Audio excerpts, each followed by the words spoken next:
Hello to everyone across Africa and to everyone who still believes this continent deserves the right to shape its own future. Right now, while social media is flooded with claims that Bamako is losing control in northern Mali, the skies above Kidal may be telling a completely different story. Reports of intense airstrikes, drone surveillance, and long-range attacks around Kidal and Gao are beginning to paint a new picture of the war unfolding inside the Sahel. For years, armed groups have relied on one deadly strategy: draw the Malian army deep into the desert, stretch supply lines, isolate military convoys, then strike through ambushes hidden across the sands of northern Mali. It was a battlefield designed to exhaust governments and humiliate national armies. But this time, something appears to be changing.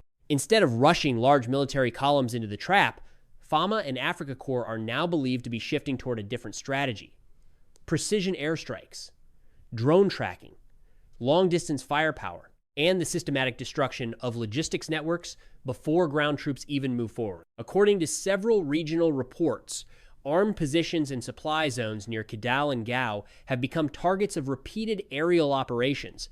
Fuel depots, transport routes, pickup trucks, and hidden camps are reportedly being hunted from above instead of through direct desert assaults. And that changes the psychology of the battlefield completely, because the groups that once believed they were preparing an ambush may now be realizing that they themselves are being watched, tracked, and hunted across the open desert. This is no longer only about Mali. This is about the future of security across the entire Sahel. Kidal has never been just another city in northern Mali. For decades, it has carried symbolic weight far beyond its size. Control over Kidal represents political influence, military credibility, and psychological dominance across the north. Gao, meanwhile, plays a different role. It is one of the most critical logistical corridors in the region, connecting transport routes, military movement, and supply networks across the Sahel. That is exactly why armed groups have spent years trying to transform this region into a giant desert trap. Their strategy has always depended on geography: force government troops into long desert convoys, stretch them across isolated terrain, then attack through ambushes, improvise explosive devices, and surprise raids before disappearing back into the vast northern landscape. Social media narratives over the past days attempted to create the impression that Bamako was once again falling into that same nightmare. Videos, unverified claims, and emotional commentary spread rapidly online, presenting the situation as if northern Mali were collapsing completely. But the military response now appears very different from previous years. Instead of reacting emotionally and sending massive ground columns directly toward Kidal, FAMA seems to be slowing the battlefield down and reshaping it from the air first. Surveillance drones are reportedly tracking movements across remote areas, while precision strikes target vehicles, fuel reserves, gathering points, and hidden logistical routes. This is where Africa Corps enters the picture. The cooperation between Malian forces and Russian-linked military support structures appears increasingly focused on intelligence, coordination, aerial targeting, and long-distance battlefield pressure rather than symbolic territorial advances. And that may be the real shift happening inside Mali today. The battlefield is no longer only about who controls a city. It is about who controls movement, information, logistics, and fear itself. What makes this strategy even more important is that northern Mali is no longer only a local battlefield. It has become part of a much larger geopolitical struggle shaping the future of the Sahel. For Assimi Goita, the leader of Mali's transition government, the battle around Kidal is not simply about territory. It is about proving that Mali can defend itself under a new security model without relying entirely on the old Western military system that dominated the region for years. That same pressure extends beyond Mali. In Burkina Faso, Ibrahim Traore has become one of the strongest symbols of the new Pan-African movement growing across West Africa. For many supporters of AES, Mali's survival is directly connected to the credibility of the entire alliance between Mali, Burkina Faso, and Niger. If Bamako loses control completely in the north, critics will argue that the AES model has failed before it could even fully establish itself. That is why the current military posture matters so much. Instead of appearing defensive, AES now wants to project the image of a coalition capable of launching coordinated operations, sharing intelligence, and controlling security on its own terms. Joint military coordination, cross-border surveillance, and regional counterterrorism planning are slowly becoming central pillars of this strategy. At the same time, Russia's growing presence through Africa Corps is reshaping the balance of influence inside the Sahel. For Moscow, Mali represents more than a security partnership. It is also an opportunity to expand geopolitical influence in a region where French and Western dominance has weakened significantly over recent years. And this is exactly why reactions from Western governments have become increasingly critical. Many Western analysts warn that Russia is using security cooperation to deepen political influence across Africa.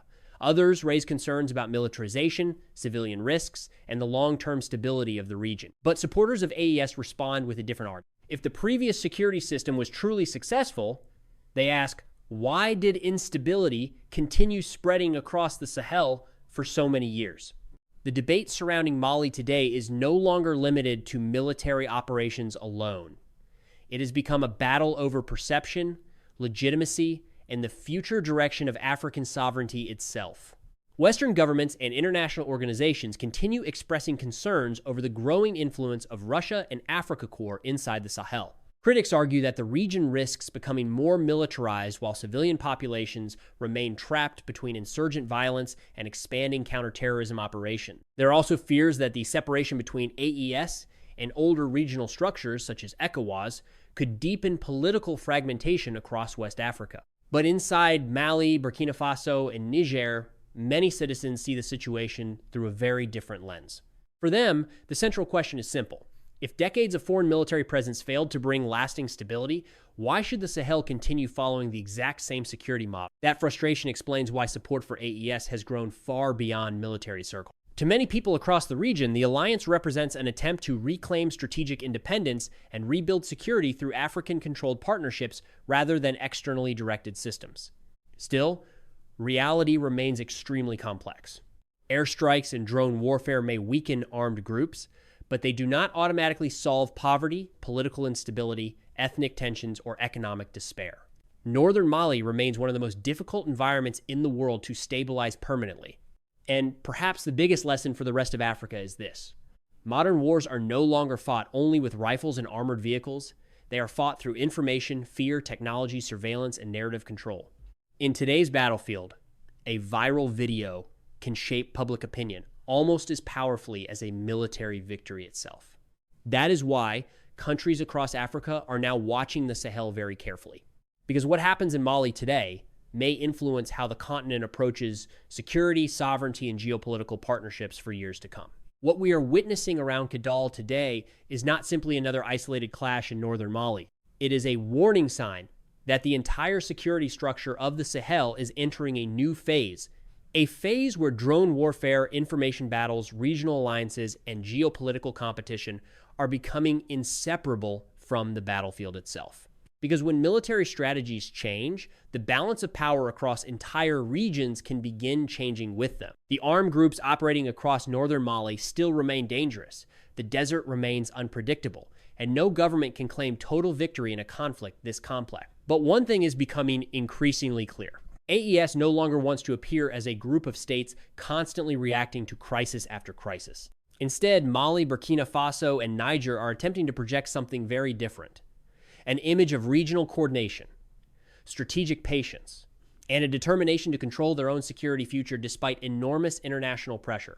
The question now is no longer whether the Sahel faces threats. The question is how Africa chooses to respond to those threats in the years ahead. Will the continent continue relying on old security structures that many people believe failed to stop instability?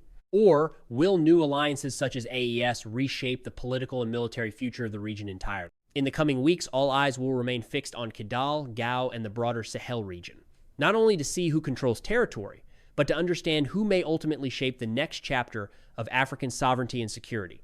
Follow the channel if you want to understand Africa from the perspective of Africa itself. Because in geopolitics, history does not favor the strongest. It favors those who understand how the game is truly being played.